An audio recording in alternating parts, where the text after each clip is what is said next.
Hello everyone, ఈ వీడియోలో నేను నూడిల్స్ ఎట్లా చేశానో మీకు చూపిస్తాను. ఫస్ట్ అయితే వాటర్ బౌల్లో వాటర్ పోసుకొని దాంట్లో నూడిల్స్ వేసేసి కొద్దిగా ఆయిల్ అండ్ సాల్ట్ వేసేసి మనం కుక్ చేసుకోవాలి. మధ్య మధ్యలో ఇట్లా కలుపుకుంటూ ఒక 5 to 6 minutes తర్వాత అవి కుక్ అయినాయో లేదో చెక్ చేసుకొని ఒకసారి మనము వీటిని నూడిల్స్ని బాయిల్ చేసుకోవచ్చు. ఇదిగో చూడండి, ఇట్లా నేను చెక్ చేస్తున్నట్లు.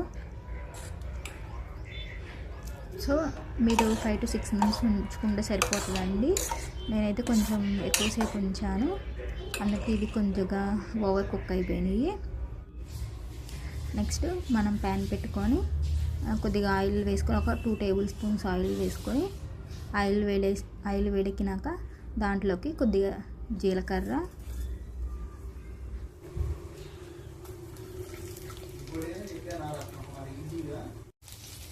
సో నెక్స్ట్ వెల్లుల్లి కొంచెం చిన్న చిన్న పీసెస్ కట్ చేసి వేసేసుకోండి. నెక్స్ట్ కొద్దిగా పచ్చిమిర్చి 1 or 2 మీకు కావాల్సిన. నెక్స్ట్ ఒక ఉల్లిపాయ తీసుకున్నాను నేను. 1 onion కట్ చేసుకొని అవి వేసుకుంటున్నాను.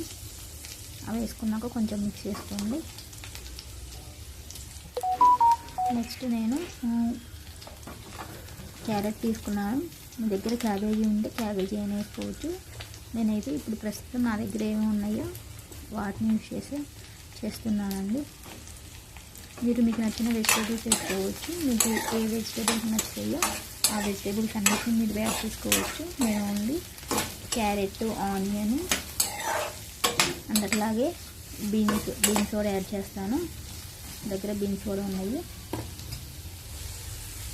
సో కొంచెం ఒక స్పూన్ సాల్ట్ వేసుకోండి. సాల్ట్ కూడా మీ టేస్ట్ని బట్టి మీకు ఎంత కావాల్సి వస్తే అంత వేసుకోండి. నేనైతే కొంచెం ఒక స్పూన్ వేసుకుంటున్నాను.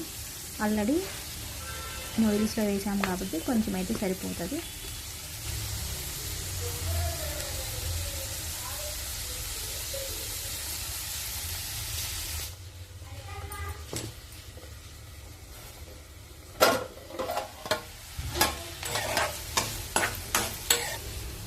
నెక్స్ట్ ఇప్పుడైతే నేను కట్ చేసుకున్నటువంటి బీన్స్ కూడా వేసుకుంటున్నాను. వేసుకొని వాటిని కూడా కొంచెం ఒక 2 minutes అట్లా మగ్గనిస్తే సరిపోతుంది. బాగా మిక్స్ చేసుకొని ఒక 10 minutes ఉండిస్తే సరిపోతుందండి. ప్లేట్ పెట్టేసుకొని కొంచెం సేపటి తర్వాత చూసుకుంటే ఇది ఆల్మోస్ట్ మగ్గిపోయింది.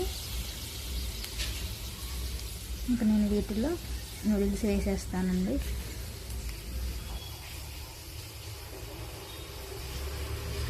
నేనైతే నూడిల్స్ని చిల్లుల గిన్నెలో వేసి వడకట్టేసుకున్నాను. వాటర్ ఏమీ లేకుండా తీసేసానండి. ఇప్పుడు నూడిల్స్ని అయితే దీంట్లో వేసుకుంటున్నాను. చూడండి, నాకైతే బాగా కుక్ అయిపోయింది. మీరు అట్లా బాగా కుక్ అవ్వనివ్వకుండా చూసుకోండి. కొంచెం ఒక 5 to 6 minutes తర్వాత తీసేసేయండి. నేను కొద్దిగా ఒక 10 minutes దాకా ఉంచాను. ఉడకనట్టుగా అనిపిస్తే ఇవన్నీ బాగా కుక్ అయిపోయింది.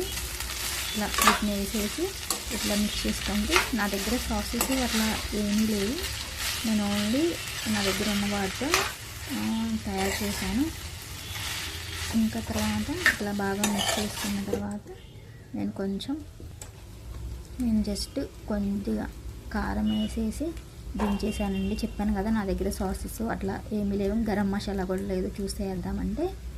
సో ఇట్లా సింపుల్గా వేసేసాను. కాకపోతే ఇది చూడటానికి ఎట్లా ఉందంటే నూడిల్స్ కన్నా ఏదైనా సేమియా లాగా ఉంది, కానీ టేస్ట్ అయితే బాగానే ఉంది. కాకపోతే మేము మసాలా ఐటమ్స్, గరం మసాలా ఇలాంటివి ఎక్కువ తిన్నాం కాబట్టి మాకు సరిపోయింది, మాకు నచ్చింది బాగానే. ఇంకెవరికన్నా మసాలాలు కొద్దిగా సాసెస్ ఇట్లా ఇష్టం ఉన్నవాళ్ళు ఆ సాస్, రెడ్ చిల్లీ సాసు, టమాటా కచ్చప్పు, వెనిగరు ఇవన్నీ వేసేసుకోవచ్చు. నేనైతే ఇవేమీ లేకుండా జస్ట్ సింపుల్గా ఇట్లా చేశాను. మీరు ఎట్లా చేస్తారో నాకు కామెంట్ చేయండి. అండ్ మీరు నా వీడియోస్ని కనుక ఫస్ట్ టైం చూస్తుంటే please like, share and subscribe life with the 3.